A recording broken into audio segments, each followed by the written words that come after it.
Have you ever felt powerless while watching someone you love get hurt, over and over again? That was me with my mom and my dad. I never thought I'd see the day when I had to fight him to protect her, and yet, that's exactly what happened. It started the day I came home from college.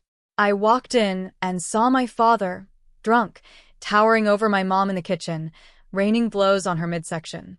She wrapped her arms around herself, trying to protect herself, but he shoved them aside like they didn't exist. Without thinking, I dropped my bag, ran over, and slapped him across the temple.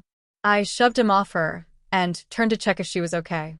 But I forgot about him for a second, and he grabbed a chair and swung it into my back. I collapsed. He lifted me by the collar. Rage overtook fear. I spat in his face, yelled every insult I could think of, and went for the low blow. He released me instantly. I thought it was over, but he was already back, coming at me with a chokehold. Desperate, I grabbed a screwdriver from the counter and stabbed his arm. He loosened his grip, but he didn't stop. He swung at me with it. That's when the police arrived. By the time they forced him off me, he had already beaten me down and had my mom cornered in terror. They took him away, but when the cops left, my mom refused to press charges. I couldn't believe it. I had bruises, cuts, and could have died, and she said he was sick and didn't mean it. I begged her to let him stay in jail. She wouldn't. She insisted he needed help in a psychiatric ward instead. I hated it, but I went along with it. At least, for now, we were safe.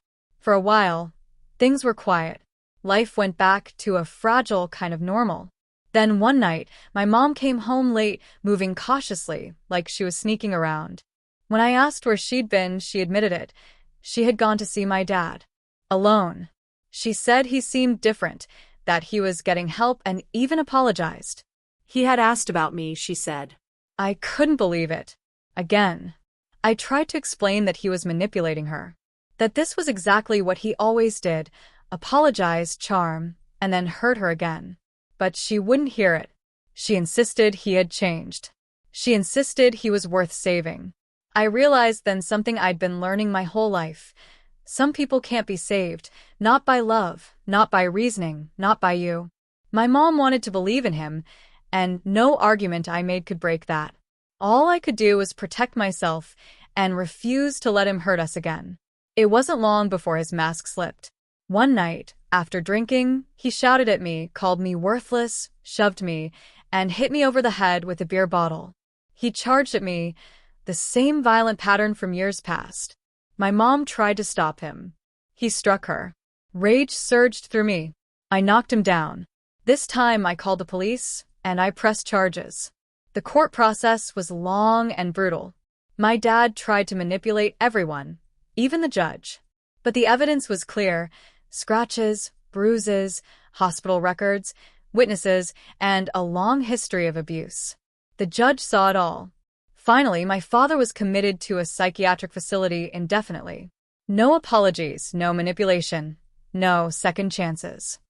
I felt relieved, but when I turned to my mom, expecting gratitude or relief, I found devastation. She blamed me. She said I had ruined her life and taken away the man she loved. She screamed she never wanted to see me again. My own mother. I had saved both of us, and she hated me for it. I walked out of that house with nothing but a few clothes and a shattered sense of family. Life without my mom was unimaginable. I stayed with friends, tried to rebuild a routine, kept going to classes and work, and lived with the quiet ache of losing her. I used to think love could save her. I thought if I just tried hard enough, stood my ground, found the right words, I could pull her out of his grasp. I was wrong. You can't save people who don't want to be saved. She wasn't strong enough to leave him, and I couldn't do it for her. Now I live with the truth. I protected myself. I protected my mom in that moment. I survived. And even if she can't see it, I know I did what had to be done. Have you ever had to protect someone who wouldn't protect themselves? How did you handle it?